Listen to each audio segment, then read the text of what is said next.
પ્રશ્નમાં આપણને પૂછેલું છે ડ્યુમા પદ્ધતિ દ્વારા નાઇટ્રોજનના અનુમાપન દરમિયાન નીચેના સંયોજન એક્સના 0.42 ગ્રામમાંથી એસટીપીએ ઉત્પન્ન થતા N2 વાયુનું કદ mlમાં જણાવો. નજીકના પૂર્ણાંકમાં આન્સર આપવાનો છે. કાર્બન, હાઇડ્રોજન, નાઇટ્રોજનના મોલર દળ અનુક્રમે 12, 1, 14 ગ્રામ પ્રતિ મોલ એકમમાં આપેલા છે અને એક્સનું આપણને અહીંયા બંધારણીય સૂત્ર આપેલું છે.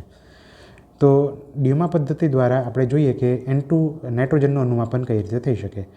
તો સંયોજન આપણી પાસે એક્સ છે, તો એક્સનું સૂત્ર છે બંધારણીય સૂત્ર. સંયોજનમાં જેટલા પણ નાઇટ્રોજન હોય એ N2 વાયુમાં રૂપાંતર પામે. ઓકે, તો N2 વાયુ વાયુના મોલ કેટલા મળશે એનો આધાર સંયોજનમાં રહેલા નાઇટ્રોજન પરમાણુ પર છે.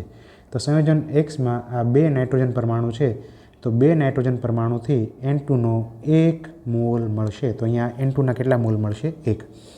બીજી વસ્તુ આપણે એ અહીંયા લખી શકીએ કે જો આપણી પાસે 1 મોલ સંયોજન હોય તો અહીંયા 2 મોલ નાઇટ્રોજન પરમાણુ છે. 1 મોલ સંયોજન 1 મોલ એક્સ 2 મોલ નાઇટ્રોજન પરમાણુ ધરાવે.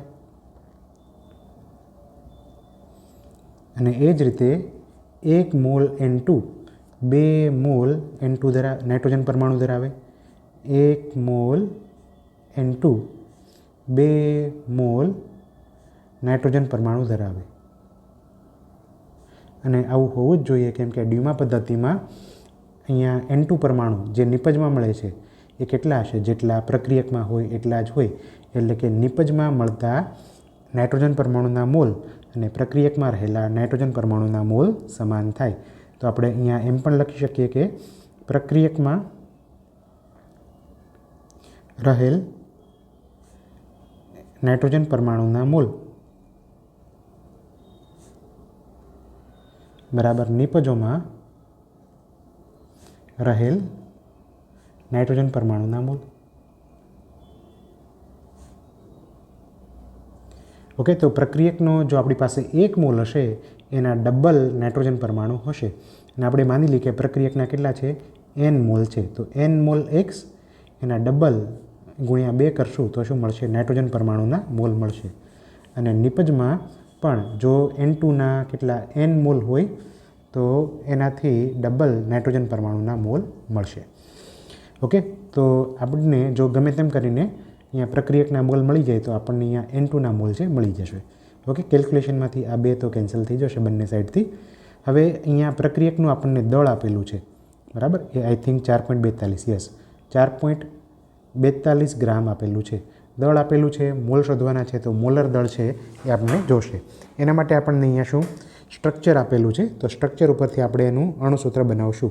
તો જોઈએ અહીંયા કાર્બન કેટલા હશે? 1 2 3 4 4 તો કાર્બન હશે, તો અણુસૂત્રમાં શું આવશે? C4. હાઇડ્રોજન કેટલા હશે? 2 4 6 8. કાર્બનની સંયોજકતા 4 હોય તો બાકીની 2 2 હાઇડ્રોજનથી હશે, તો 8 9 અને 10. તો 10 હાઇડ્રોજન છે તો C4H10 અને નાઇટ્રોજન પરમાણુ કેટલા છે? 1 અને 2. તો C4H10 N2 આ થઈ ગયું અણુસૂત્ર.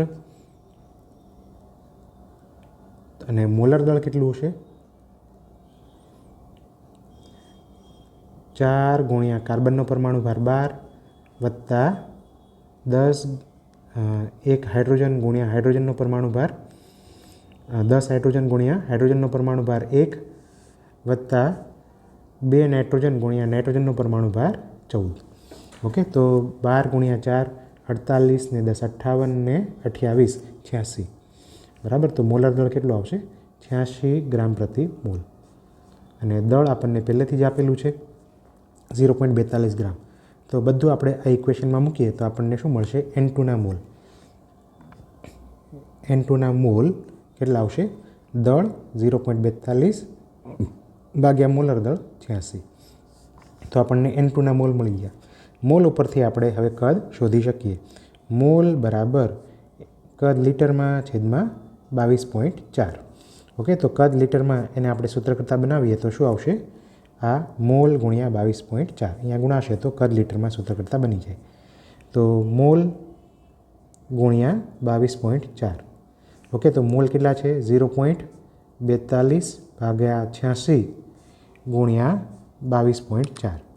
આપણને કદ છે લીટરમાં મળશે બરાબર, જેનો આન્સર આવે છે 0.8 1108 લીટર અને એમએલમાં કન્વર્ટ કરવું હશે તો 10⁻³ મલ્ટીપ્લાય કરવા પડશે તો આન્સર આવશે 110.8 ml.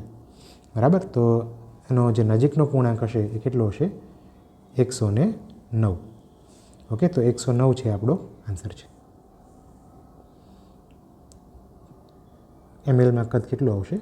109. Thank you.